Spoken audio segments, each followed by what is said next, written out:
world of the arts, the remarkable fact has very often been noted that what we still think of as modern painting and modern music and modern poetry and the modern novel all developed, roughly speaking, simultaneously. They all got going in the early years of this century and first became fashionable in about the 1920s. And in all the arts, modernism has had some strikingly similar consequences. For instance, in each of the arts there was a turning away from the unself-conscious depiction of the world, or of experience, and a turning in on itself. Art actually became its own subject matter. That's to say, it became familiar for, say, the subject of a poem to be the process of writing a poem, or the difficulties of being a poet. Ditto with plays and novels, and later even films. Music and painting, too, in their different ways, exhibited the same concern with their own innards, and very often turned them into their own subject matter, and put them on display. In all the arts, too, and perhaps this is related to the last point, there was a disintegration of traditional forms, a tendency to build new structures and to build them out of small, carefully shaped fragments.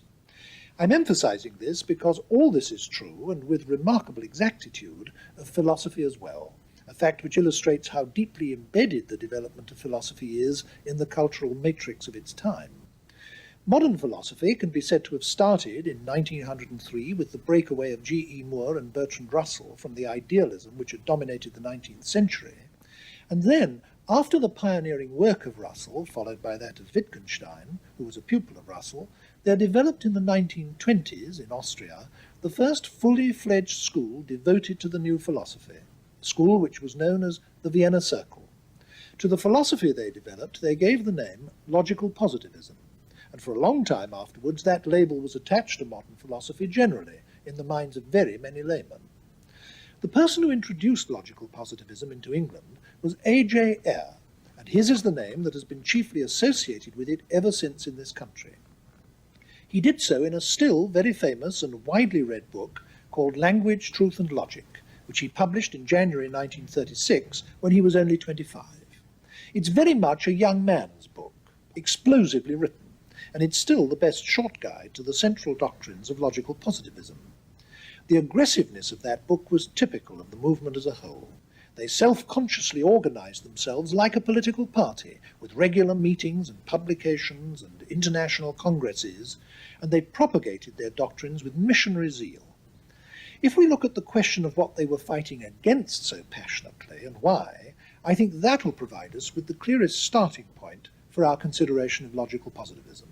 And then we'll be in a better position to go on and examine their own doctrines. Professor Ayer, what was it that the logical positivists were campaigning so passionately against? Well, primarily they were against metaphysics, what they call metaphysics, and that was any suggestion that there might be a world going beyond the ordinary world of science and common sense, the world revealed to us by our senses. Already Kant, at the end of the 18th century, had said it was impossible to have any knowledge of anything that wasn't within the realm of possible sense experience, but these Viennese people went further. They said that any statement that wasn't either a formal statement, like a statement of logic or mathematics, or one that was empirically testable, was simply nonsensical. And so they cut away, therefore, all metaphysics in that sense. And this had some further implications. It was, for example, obviously a condemnation of any theology, any notion of there being a transcendent God. And this, although they were themselves not politically conscious, with one exception, there was one of them who was, but only one, a man called Otto Neurath, had political implications, because there was in Vienna at that time a rather bitter struggle between the socialists and a right-wing clerical party headed by Dollfuss, and the opposition of the Vienna Circle to Metaphysics was in part a political act, even though they weren't themselves primarily concerned with politics. Now, you mentioned one of them by name, Otto Neurath. Yes. Since we're going to be talking about this circle of people, I think it'll be helpful if we get clear who the main individuals were. Who were they? Well, the chief person, the leader of the circle, the official leader of the circle, was a man called Moritz Schlick, who was originally a German, and he came to Vienna at the age of about 40, in the early 1920s, in his early 40s. And he had, like most of them, or many of them, had been trained originally as a physicist and was interested mainly in the philosophy of physics. And in fact, one of the leading traits of the circle is the extreme reverence for natural sciences. And Schlick was their chairman, and he took up his chair in the middle 20s and started organizing the circle, I think, almost the moment he arrived there. Then the next most important person was another German called Rudolf Carnap, and he had been a pupil of the great German logician Frege. He'd been a pupil of Frege in Jena, and he came to Vienna a few years after Schlick in the late 1920s, and in fact left Vienna in the early 30s for Prague, but was still a very powerful influence in the movement. He was the chief contributor to their journal, which was a journal called Erkenntnis. The third person was a man I've already mentioned called Neurath. I think he was an Austrian, but he was the most active of them politically, and in fact did have some post in the revolutionary Spartacist government in Munich after the First World War. And he was very nearly a Marxist. He wanted to combine positivism and Marxism, and it was he who was mainly conscious of it as a political movement. He wanted to organize it politically. And it's obvious from what you said that this was a radically revolutionary movement. I mean, they were destructive of established ideas in religion, destructive of established ideas in politics, and above all, destructive of established ideas in the German philosophical tradition. And I suppose that the two main scalpels that they used to tear away what they regarded as all that diseased or dead intellectual tissue were logic and science, hence the name logical positivism. Indeed. It wasn't quite so novel as all that. It was continuing an old, previous Viennese tradition. There was a scientist and a philosopher of science called Ernst Mach. He's the man against whom Lenin wrote his Materialism and Imperial Criticism, who flourished in Vienna at the end of the 19th century. He was a professor in Prague from about the 1860s onwards, then came to Vienna. And it was he who took the view of science that, for example, Schlick also took, that it must deal, in the last resort, simply with human sensations. Since all our knowledge of scientific facts comes through our senses, then Mach reasoned that in the last resort, science must simply be a description of sensation. And this was the Viennese people took over. And, of course, they were following an old empiricist tradition. Although they didn't themselves know or care much about the history of philosophy, what they said was very like what was said by the English philosopher, Scottish philosopher, David Hume, in the 18th century. To that extent, they weren't all that novel. They weren't all that revolutionary. What was revolutionary was, in a sense, their fervour and their seeing this as putting philosophy on a new road. They thought that here at last we've now discovered what philosophy is going to be. It's going to be the handmaiden of science. It wasn't so much that they used science in their philosophy as that they thought that the whole field of knowledge was taken up by science. I mean, science describes the world. The only world there is this world, the world of things around us and so on, and this is what science describes. And there isn't any other domain for philosophy to occupy itself with. Therefore, what can it do? All it can do is analyze and criticize the theories, the concepts of science. This is how science came in. Logic came in as supplying them with a tool. Logic had remained pretty much stagnant since the days of Aristotle, and then at the beginning of the 19th century, it took a move forward. There were some precursors, there was Boole and De Morgan, but the real jump came at the end of the 19th century with Frege in Germany, and as you yourself said earlier, Russell and Whitehead in England. And this generalized logic more widely than had been done. It didn't actually refute Aristotle. They showed that Aristotle worked as a little corner of logic, but they had developed a much more wide-reaching, far-ranging logic, which provided them with a very powerful tool of analysis. It enabled them to express things much more precisely. And since they were very interested in structure, since they thought that science was largely concerned with structure, with relations between things, the development originally by Schroeder and Peirce in the 19th century, and by Russell and Whitehead in the 20th, of logical relations gave them a tool. It gave them a tool of philosophical analysis. This is what happened. While I entirely take your point about Mach being a precursor of the logical positivist movement, it is true, isn't it, that in addition to there being a new logic at the turn of the century, there was also a new science. I mean, dramatically personified above all by Einstein. Yes. But there was this enormous breakthrough, a thought system of ideas which had started with Newton and which had been accepted as incorrigible fact by most of the Western world for nearly 300 years. This was beginning to break down under the influence of Einstein and the new physics. And surely that must have had an enormous impact on what they were doing. This had a very important stimulus to them, because, in fact, Einstein had been affected by Mach. I heard it from his own mouth that he owed a great deal to Mach. And they saw Einstein's work in theory of relativity, and also they saw the new quantum theory as a vindication of their approach. because what Einstein had done, and anyhow as they interpreted him, was to say you can't attach any sense to something like simultaneity unless you consider how statements about simultaneity are verified. That is to say that what is meant by talking of things being simultaneous depends upon how simultaneity is actually determined in observation. And they saw this as a great vindication within science of their philosophical approach. Similarly with quantum theory, I mean, the fact that in quantum theory no meaning is attached to a particle simultaneously having a precise velocity and a precise position, because this can't be tested, because if you measure the velocity, it distorts the position. If you measure the position, it distorts the velocity. Therefore, the scientists attached no meaning. They said this is a proof that what scientific concepts mean is determined by how they're verified, and this is what we're saying. And so this gave them an enormous stimulus. They said, well, science is on our side, we're interpreting science properly. And they were, as I said, Carnap and Schlick were originally physicists. Neurath was a sociologist. So in other words, now we're getting at what the revolutionary nature of their work consisted in, yes. that they were applying the new logic and the new science Yes. to traditional methods of thought and breaking these methods down, as it were, under the impact of the new methods. Is that so? Well, yes, what they wanted to say was that the old philosophical problems were either senseless or else capable of being solved by purely logical techniques. Now, what were the main doctrines that they developed in the course of doing this? Well, there were three, really. The first, everything hinged on the so-called principle of verifiability, which was put succinctly by Schlick as the meaning of a proposition is its method of verification. And this is slightly vague as it's there expressed, and we've labored ever since somehow to make it precise, and never wholly successfully.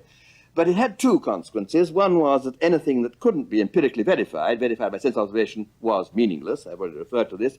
And secondly, it was interpreted by Schlick, later it got loosened, but in the early days by Schlick, as entailing that what a proposition meant could be described by saying what would verify it.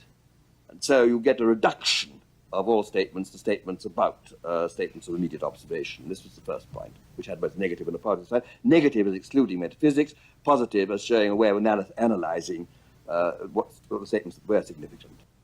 Then they held, this they got partly from Wittgenstein, but there is evidence that Schlick discovered this on his own, that the propositions of logic and mathematics, necessarily true statements, were what Wittgenstein called tautologies. They said the same thing over again. I mean, they merely unpacked the content of what was already. They're like saying all bachelors are unmarried men, or all brothers are male. That all logic and mathematics simply was what Kant had called analytic. That's to say, as you put it, unpacking the content of what you've already said. And then the third main thing was about philosophy itself. They thought that philosophy must consist in what Wittgenstein and Schlick called an activity of elucidation. I mean, I think there was a saying of Wittgenstein, which was quoted again by Schlick, that philosophy is not a doctrine, but an activity.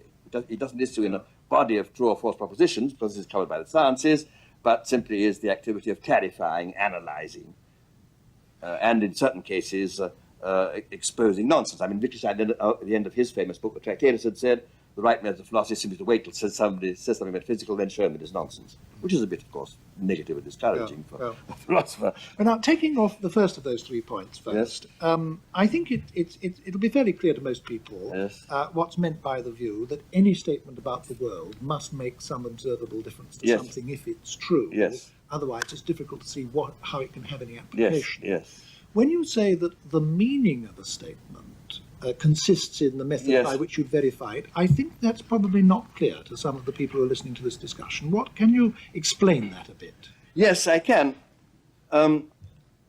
Originally, it was thought by Schlick and by Mach before him, and possibly also by Wittgenstein, though it's not quite clear what Wittgenstein's atomic elementary statements are meant to be, that you could translate out all statements into statements about sense data, about immediate data of observation. And this was never actually achieved, and clearly runs into very great difficulties, for instance, in the case of universal propositions saying all ravens are black. I mean, all gases expand when heated, because the range covered by the ore might be infinite. And of course, if it's infinite, then you couldn't possibly translate out. And so they then were driven to rather desperate expedients. Schlick actually said that statements of this kind weren't propositions at all, but rules, simply rules from getting from one particular statement, this raven is black, I mean, this is a raven, to this is black, and so on, rules of inference. And then there were other difficulties. I mean, clearly, it seemed perfectly clear that if you take very high-level, abstract scientific propositions about atoms, electrons, nuclei, and so on, to try and write this out in terms of sensations, in terms of blues and rounds and warm feelings of warmth and so on, it simply doesn't work. And for various reasons, then, the principle got weakened, and it was the idea that you could translate out became given up, and all it was required was that these propositions, which be significant, should be confirmable by sense observation. And this meant that their meaning remained sort of partially undetermined. That it was thought that they got meaning from the cases where they were in fact confirmed, where the test could be carried out, and the rest was left rather vague. Also, this original view led to very implausible views, for example, about the past, because statements about the past were equated with the evidence we could now get for them. So saying Caesar crossed the Rubicon was held actually to mean, if I look up in some sort of history book, I will see it written, or if I go and dig, I will find such and such relics and so on. And I actually put forward this view in Language, Truth and Logic. It now seems desperately implausible to me. And again, there's difficulty about other minds, of course. If I say that you're feeling such and such, I can only observe your behavior, and in the early days, the Viennese wanted to say that all those statements meant was statements about people's behavior. That again became doubted. So I think that the verification principle in its strong form really didn't last very long. Let me just, we're covering a lot of ground very fast. Let me recapitulate, yes. Just to make sure that we've got things absolutely clear up to this point. According to what we might call the strong version of logical positivism, all meaningful statements were of two kinds. Yes. If either they were empirical statements about the world, in which case they must make some observable difference to something, and therefore must be verifiable if they're to be meaningful. That's right. It doesn't mean to say they're necessarily true, because we might try and verify them and find that they're not true. Certainly. But it must be possible for them to be true, and therefore possible for them to be verified if they're to have any meaning. That's one lot of statements, empirical statements. Yes. Or they must be about mathematics or logic, in which case they are purely self-referential. The true ones unpack what is already in the premises. The false ones are self-contradictions. Is right. And if a statement is of neither of these two kinds, then it's meaningless. That's right. And with that as a kind of weapon, they were able to chuck overboard whole areas of traditional discourse, not only in religion and not only in politics, but also in philosophy and no doubt all other areas of life. Now, one query that occurs to one straight away is this. If we make moral judgments or value judgments or aesthetic judgments, it seems pretty clear that these are neither statements about the world, nor are they tautologies. Yes. Now, that must have been obvious to logical positivists from the start. How did they deal with this? Well, it wasn't obvious to them that they weren't statements about the world. There's quite a long tradition in ethics which makes ethical statements what is called naturalistic, that is, statements about what is not conducive to the satisfaction of human desires, or to the furtherance of human happiness, and so on. And this is the view that, for example, Schlick took. He wrote a book, rather a good book, called Ethical Questions, Frage und Ethik, in which he put forward the doctrine that what ethics is about is what human beings want and how their wants are to be satisfied. And roughly a form of utilitarianism. This is possible. Now, other people, Carnap, for instance, and also myself, took a different view. We took the view that ethical statements were much more like commands. I mean, not true or false, but I developed what's called the emotive theory, that the ethical statements were expressions of feeling. Carnap took the view that they were more like imperatives.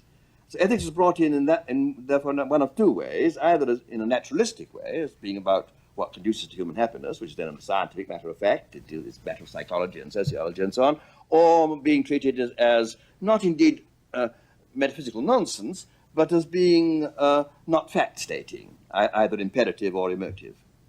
Now, when they used the verification principle, like a sort of Occam's razor, I mean, slashing about right and left Yes. and getting rid of all sorts of things, what difference did this make to the philosophical outlook of the people who were influenced by it? Because it did have an enormous effect on the way people saw the world and the way they saw philosophy. Well, one effect it had was one you mentioned in your opening remarks, that it made philosophers very much more self-conscious about what they were doing. I mean, they had to justify their own activity on the assumption that the natural sciences took up the field, as it were. You then had to find a place for philosophy. Philosophy wasn't, as it were, allowed to be a competitor with them. And then people became much more self-conscious about what philosophers were about.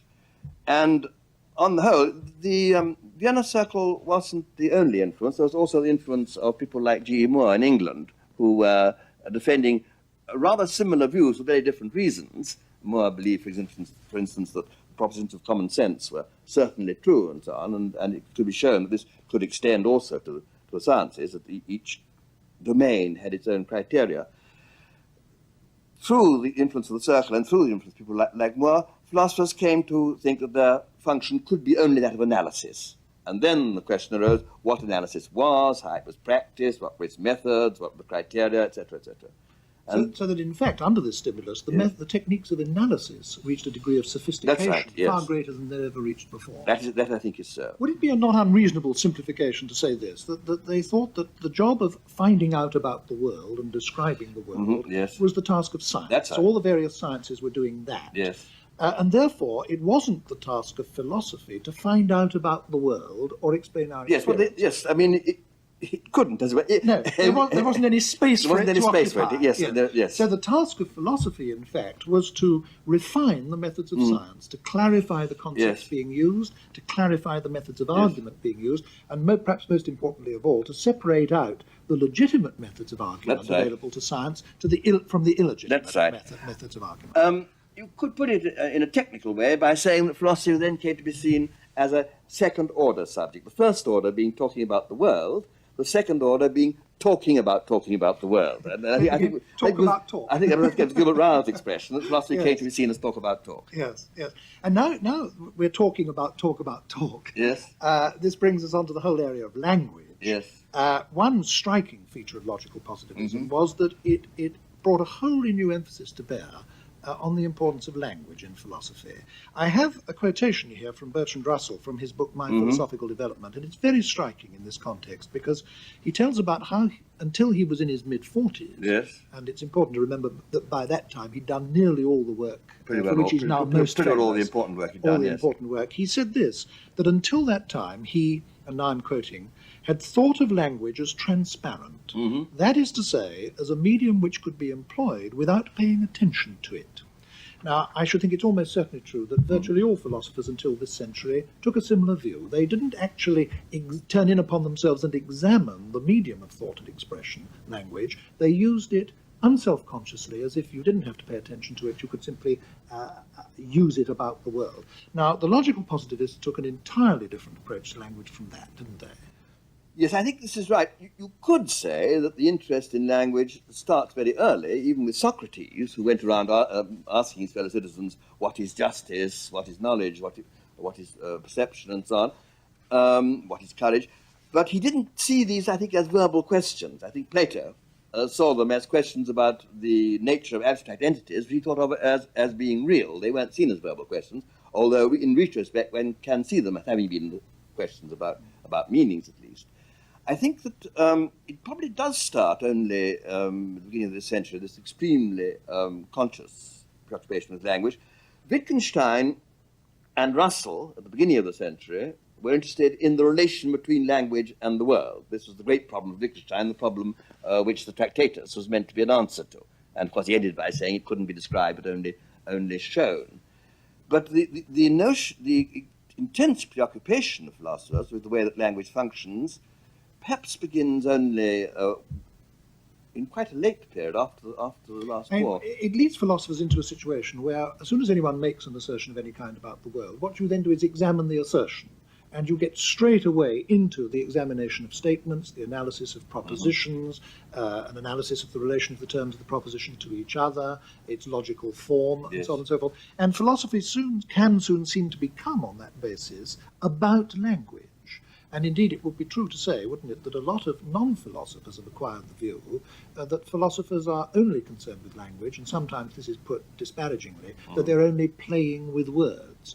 Can you give some explanation of why that sort of prejudice against philosophy, which is very widespread, is misplaced? Well, a great deal of philosophy certainly is about language, in as far as it distinguishes between different types of utterance and analyzes certain types of expression. I think the main, I would make no apology for this, but beyond that, I think the answer I would give is that the distinction between being about language and being about the world isn't all that sharp, because the world is the world as we describe it. The world is the world as it figures in our system of concepts. And in exploring our system of concepts, you are at the same time exploring the world. Let's take an example. Suppose now one is interested in the question of causality. Now, and we certainly believe that causality is something that happens in the world. I'm bitten by the Anopheles mosquito, I get malaria and so on. One thing causes another. And one can put it by saying, what is causality?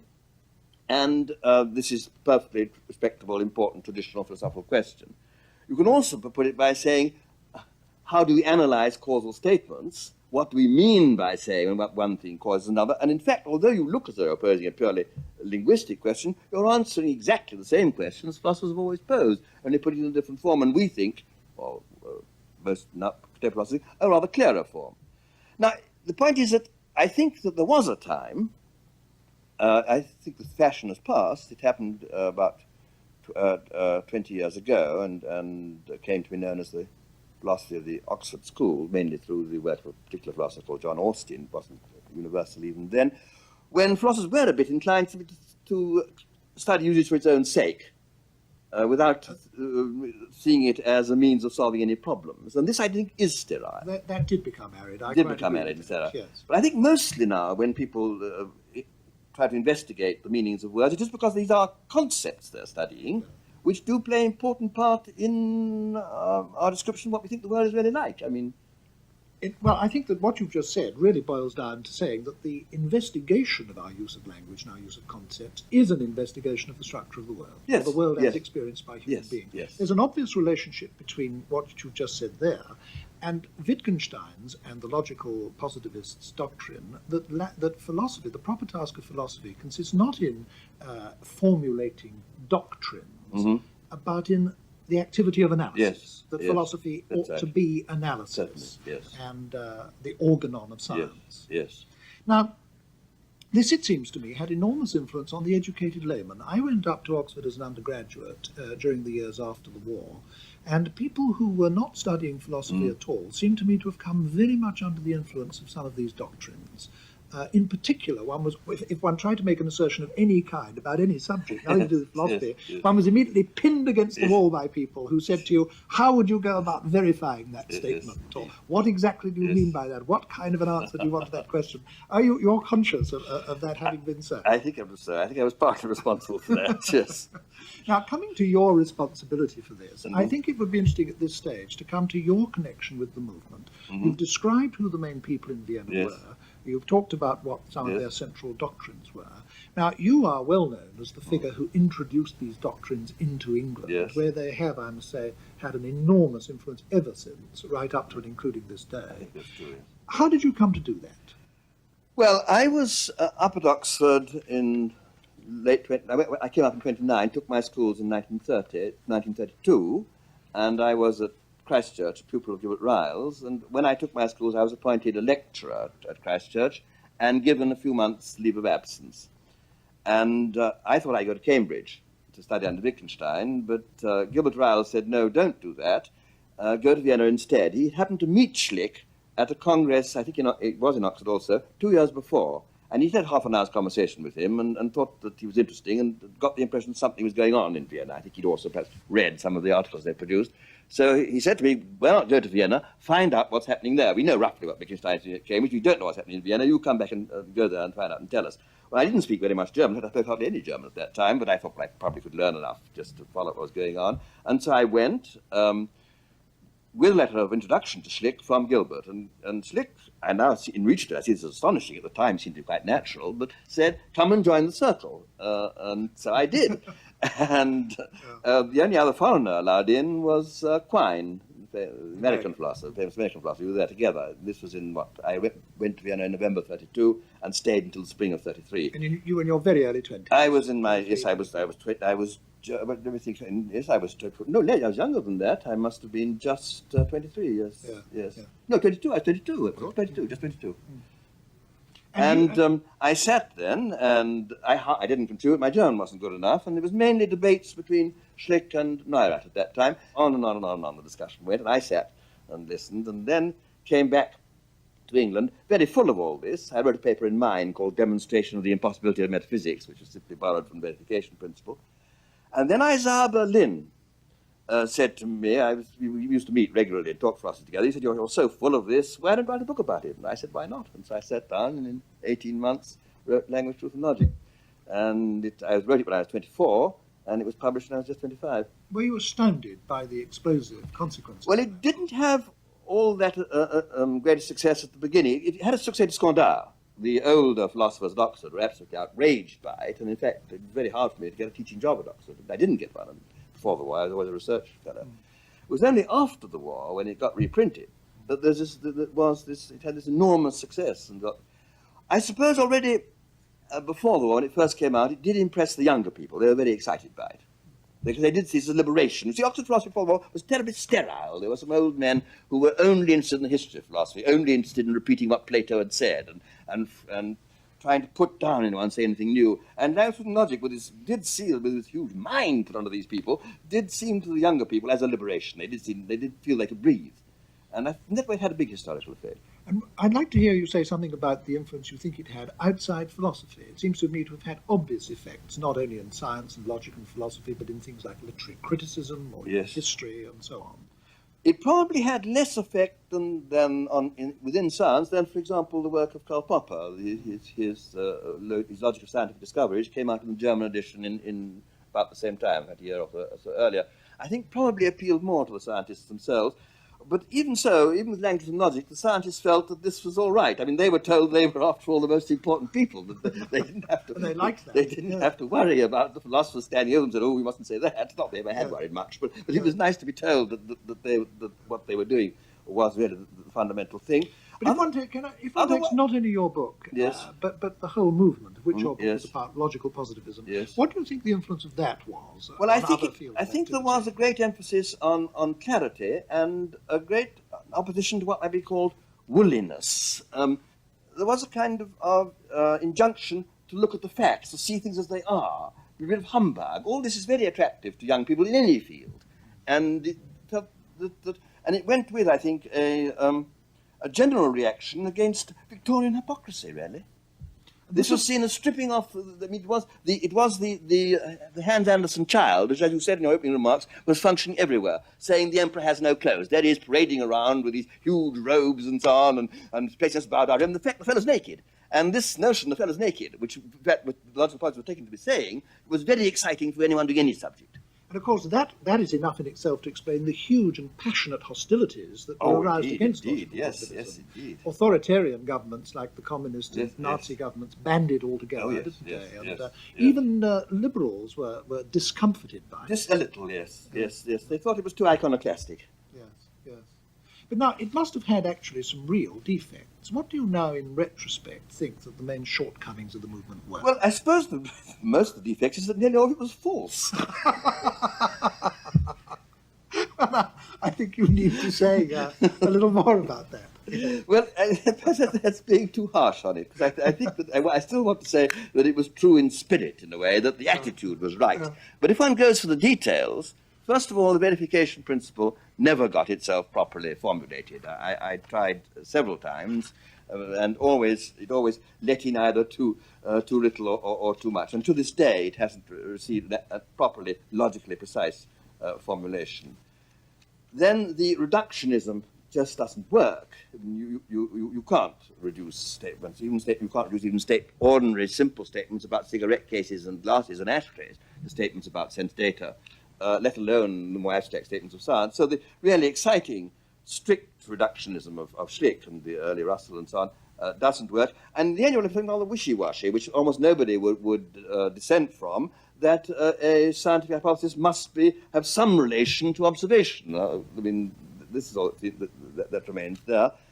It seems to me at least very doubtful whether statements of logic and mathematics are analytic in any interesting sense. The whole analytic synthetic distinction has been put in question by the work of recent philosophers like Quine, and it's no longer, I think so. I still want to maintain it in some form. It's no longer so clear-cut as I once thought it was. And I'm not sure. In some sense, obviously, statements of mathematics are different from statements about the empirical world.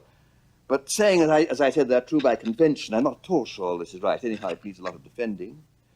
Again, the whole, I mean, certainly in language and logic, the reduction of statements about the past to statements about their future evidence for them is wrong. My treatment of other minds was wrong. My treatment of ethics, I think, was still on the right lines, though much too summary. So if you go in detail, very, very little survives. What survives is the sort of general rightness of the approach, I think. Would you agree with me if I try to put it this way, that looking back on it, what seems to have been enormously good about the achievement of logical positivism is almost entirely negative? That is to say, it did clear away whole areas of hitherto plausible philosophizing, which were now seen under the through the lenses of the new logic and the new science, not to be acceptable. So that whole traditional areas got, so to speak, cleared of lumber. But it now looks as if all they actually succeeded in doing was clear the ground, because what they tried to build on that ground that they cleared isn't standing up. Well, it's a little more than this. It was very liberating. I think perhaps we can go back to something said not by a logical positivist, but by a pragmatist, William James. And of course, pragmatism, which came earlier, is in many ways very akin to logical positivism. William James had a phrase in which he asked for the cash value of statements. Now, I think this is very important on the positive side. The early positivists went wrong in thinking that we still maintained a gold standard. That if you presented your notes, you could get gold for them, which of course you can't. There isn't enough gold, and too many notes. But nevertheless, there must be some backing to the currency. And this is, I think, what comes out. But if someone makes an assertion, all right, perhaps you can't translate it into observational terms, but still, it's important to ask, for clarifying it, how you would set about testing it, what observations were. But this, I think, still holds good and is positive. Former logical positivists like yourself, although you now say that most of the detailed doctrine are still immensely influenced by that whole approach, and are addressing yourself to much the same questions, but in a more liberal, open sort of way. I would say so, yes. Now, I'm a much older man. I do it much more slowly, possibly, most certainly with less brilliance. There wasn't any brilliance before. Perhaps more soundly. I hope perhaps I've learned something with the years. Thank you very much, Professor Ayer.